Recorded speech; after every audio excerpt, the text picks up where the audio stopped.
ശുശ്രൂഷയുടെ പേരിൽ തട്ടിപ്പുകൾ നടക്കുന്നുണ്ട്. സാറേ വീഡിയോ പറയാതിരിക്കാൻ ഒക്കത്തില്ല സാർ, അങ്ങനെ പറയാം.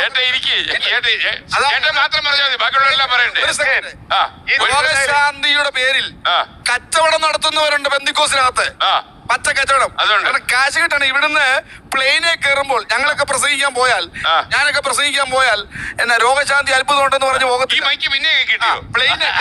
പ്ലെയിനെ കയറുമ്പോൾ പ്രവാചകന്മാരായി അവിടെ ചെന്നിട്ട് കെട്ടിക്കെട്ടി വട്ടം കെട്ടി ചുറ്റിക്കെട്ടി പോരാടുന്ന പോരാട്ടോതിന് ബന്ധനവും കെടുതികളും എന്നൊക്കെ പറഞ്ഞ് മനുഷ്യനെ പറ്റിക്കുന്ന കള്ളപ്രവാചകന്മാരും കള്ള രോഗശാന്തിക്കാരും ഉണ്ട്. അത് സത്യമാണ്. അതെന്ന് പറഞ്ഞാൽ ടെലിവിഷനകത്തോട്ട് ഇങ്ങനെ കാണിക്കുക, ഇത് ഞാൻ പ്രാർത്ഥിച്ചപ്പോ ഇത് ഒരു കുന്തവും നടന്നിട്ടില്ല.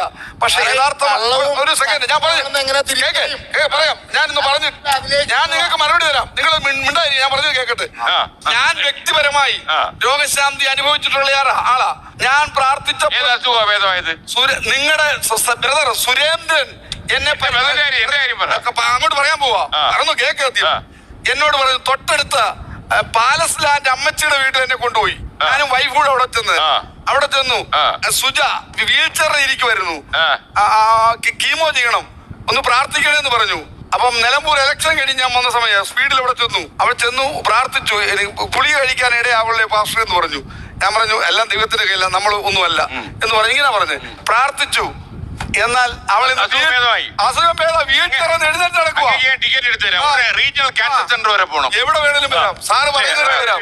രോഗശാന്തി ഭയങ്കര കൊടവേറും ഭയങ്കര തടിയനുമായിരുന്നു. ഇപ്പൊ ഞാൻ സാറിനെ പോലെ സിനിമ കാരണറിയോ, ഞാൻ പ്രാർത്ഥിച്ചു എന്റെ ദൈവം എന്റെ കൊടവേറും എന്റെ തടിയും മാത്രം പ്രാർത്ഥിച്ചു. ഒരു മരുന്ന് ചെയ്തില്ലേ. ദൈവത്തിരുതാ മണി ഇരുവിലായിരിക്കുന്ന അച്ചായനെ നോക്കാനാ. അപ്പൊ നമ്മുടെ ഏറ്റവും വലിയ ആൾക്കാര് പലതും പറയും. നമ്മളിപ്പോ ഒരു ദിവസം ഇതുപോലുള്ള 3-4 ഷോ 5-6 സാറിന്റെ ഏറ്റവും അടുത്ത സുഹൃത്തായ ഡോക്ടർ ഗീവർഗീസ് യോഹന്നാനുമായിട്ട് ഒരു പള്ളിയിൽ ഉണ്ടായിരുന്നു. അദ്ദേഹം 84 വയസ്സുള്ള അദ്ദേഹം കൊമ്പിട്ട് പ്രാർത്ഥിക്കുന്നു ഞാൻ കണ്ടു. അദ്ദേഹത്തിന് ഒരു അസുഖവും ഇല്ല. അറിയാമല്ലോ, സത്യമാണല്ലോ. അറിയാമല്ലോ. അപ്പം എക്സസൈസ് എന്ന് പറയുന്നത്, എക്സസൈസ് ചെയ്താൽ പല അസുഖങ്ങളും മാറും. നല്ല എക്സസൈസ്. ഒരു കാര്യം കൂടെ പറയട്ടെ, ഒരു കാര്യം ഈ പ്രായത്തിൽ ആവേശം നല്ലതല്ല. ഇത് കേക്ക്, ഞാൻ ഇപ്പോഴാണ് വാഗത്താനം വേറെ അത്ഭുതം കണ്ടുപിടിച്ചത്.